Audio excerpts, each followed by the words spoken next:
Hey, beautiful people, my name is Shamaria Flora, and today I'm going to be discussing the moon in Cancer, or the fourth house, the moon in Scorpio, or the eighth house, and the moon in Sagittarius. And this can also apply to people who have their moon in the ninth house as well. So, we're going to talk about moon in Cancer first. So the moon is ruled by Cancer. It's exalted in Taurus, but it is ruled by Cancer. These people are very in tune with their emotions. They might feel like at times their emotions can be overwhelming for them. I wouldn't say as much as Pisces. I feel like moon and Pisces people can almost feel as if they're drowning in their emotions if they don't have like a good grip on reality or setting their boundaries with others, their energetic boundaries. But Cancers, they just feel things so deeply. And it really affects them for a minute. Like, Cancers also have really good memories, so if you hurt them, a moon in Cancer, they're gonna remember that forever. And not only that, but they're very, once they finally lose that everlasting love, because moon and Cancer people, it takes them a while to let go. And this is Cancer energy in general, but especially moon and Cancer. Once you finally hurt them enough, once you finally trigger, that one nerve, and they let you go, just know you will not hear from them ever again. These people are probably really close and in tune with their family and their lineage, and they might know a lot about their family history.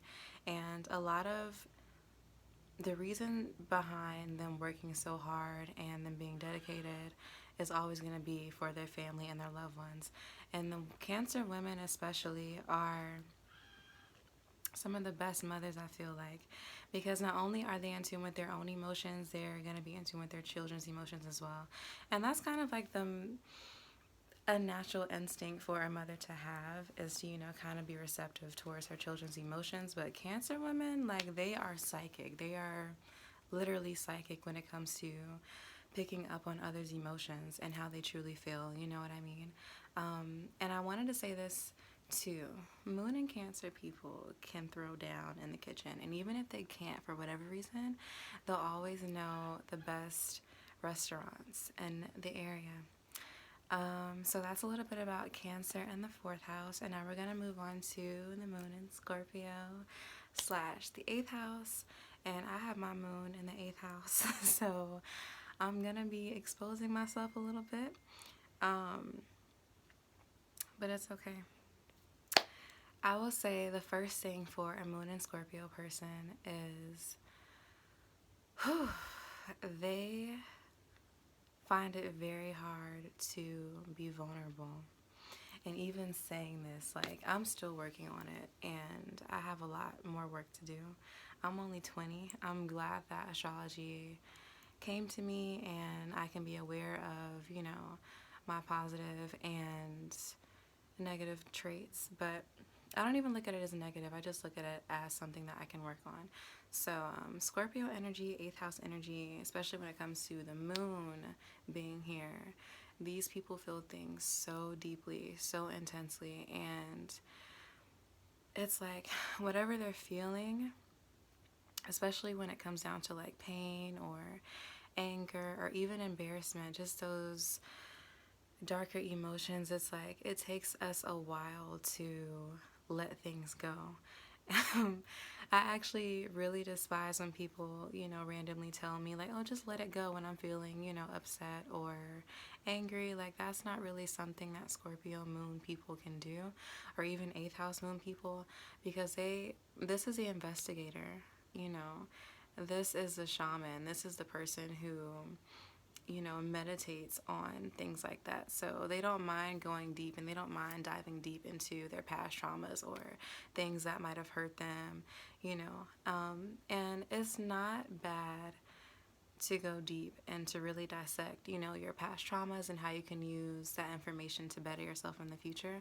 But the thing about moon in the eighth house people, moon and Scorpio people, is not only using those intense energies to go deep, but also using that intense energy to rise like the phoenix from the ashes, and using that energy to heal yourself and rejuvenate yourself.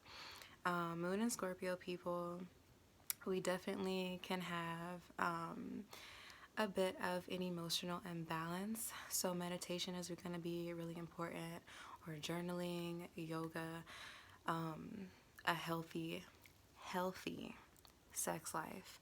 You know, for Moon in the 8th house people, Moon and Scorpio people, be careful who you have sex with. Because you can try to have casual sex all day, but at the end of the day, Scorpio energy, especially when it comes to the moon being here, like that's you exchanging sexual energy is how you bond with someone. So be very careful of who you bond with. And these people are very protective of their loved ones, very possessive of their loved ones. And I think this is interesting because the type of relationship that they have with their mother, they might have inherited something from her, or they might inherit something from her in the future. And that's interesting. Excuse me, y'all. That's interesting to me because both my mother and I both have our moon in the 8th house, and we're very connected. And I've mentioned to her before, well, a few times, that I want to inherit our family home. And I plan on doing that. So, you know, people with the moon in the 8th house, you're definitely most likely going to have some type of inheritance from either your mother or your significant other, if you have one. So that's a little bit about Moon and Scorpio, Moon in the 8th house. One more thing about that is you are really drawn to taboo things. So like sex work, maybe even a little bit of criminal activity here and there, you know. So be careful of that. You know, there's nothing wrong with being in tune with the darker side of life, but just be careful and try to have some sort of balance, you know what I mean? Okay, so now we're going to be discussing Moon in Sagittarius, or Moon in the 9th house. So these people, they need their freedom. They require their freedom, and it's very hard for them to be tied down. I've had a couple of male lovers who have their moon in Sagittarius, and these are the type of people to constantly want to go on an adventure, but more so like a spontaneous adventure. And they really enjoy like long distance travel. So if you want to bring this person emotional comfort, take them on a long road trip, you know, and make little stops here and there. And, you know, just chill, just vibe and explore, you know, meet different people. These people love making new connections, but they don't enjoy taking those connections too deeply. They might be a little surface, but I mean, they enjoy meeting new people along the way, especially while, you know, they're on an adventure, they're on a journey. They enjoy exploring. Let's see. These people are very wise. They have an endless amount of information, but unlike Gemini moon people, they usually know a lot about different subjects. But they don't necessarily dive too deep into that. While Sagittarius moon people, they usually know a lot about one subject. Like they study that subject for years. And I also want to say this. Moon and Sag people, Moon in the 9th house people, even if you don't feel like you have all of the information, I guarantee you have enough information to teach others. So, you know, it's okay to study. It's okay to constantly be seeking wisdom, but use the wisdom you have and apply that while you can. You know, you don't have to know everything. Just start where you are and work from there. So again, I don't want to make these videos too long, and I'm not doing a very good job with that, but I hope that you guys enjoy this video. I've really been working towards being more consistent, and yeah, so I love you, and I'll be back shortly.